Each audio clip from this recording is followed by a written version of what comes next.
If you like five-star players, and I'm betting you do, and you like the Georgia Bulldogs, which I'm also betting you do, I think you got a lot to be excited about with how Georgia's finished this class per the 2023 on 300 rankings.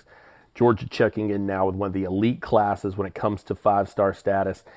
They got guys all over this top ranking, and that's thanks to huge performances over those all-star weekends. Checking in with a big jump up to the number one offensive lineman in the class now. That's MONROE FREELING, number 7 in the class. Brought it all to the Adidas All-American game. Bend, power, just able to showcase what a prototypical left tackle he can be in the future.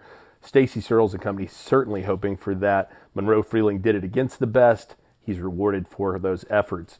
Also making a big jump for Georgia, that's Jordan Hall, up from number 29, now number 13 in the country, number 2 defensive lineman in the nation now, and was so disruptive in San Antonio against elite offensive talent all week.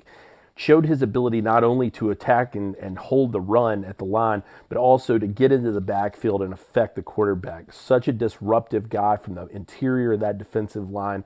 And we've seen that from Georgia this year with Bear Alexander, a guy who's able to get in there early on in his career and affect early. I think that Jordan Hall has those capabilities. Looks like he flashed that in San Antonio, rewarded handsomely at number 13 in the nation. You turn your attention over as well to now the number 1 linebacker in America. That's RAYLEN Wilson. Had a tremendous showing at the Under Armour All-Star setting. Just really flashed his speed, sideline to sideline ability, physical prowess. And from what we've heard, he's already been on campus in Athens.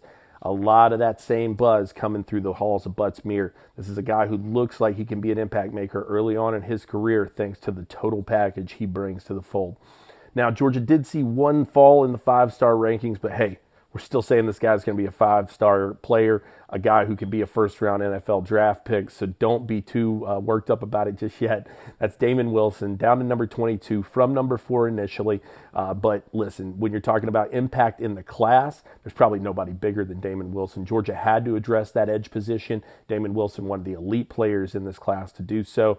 No doubt that they're excited to have him on board, so don't take that one too hard. It's a very slight fall when you consider a lot of these guys raised up off of their all-star setting performances. Georgia finishes strong, on 300 reflects it. We got you covered at all things recruiting, Georgia and otherwise, at On3, as well as DawgsHQ.com, so stay tuned.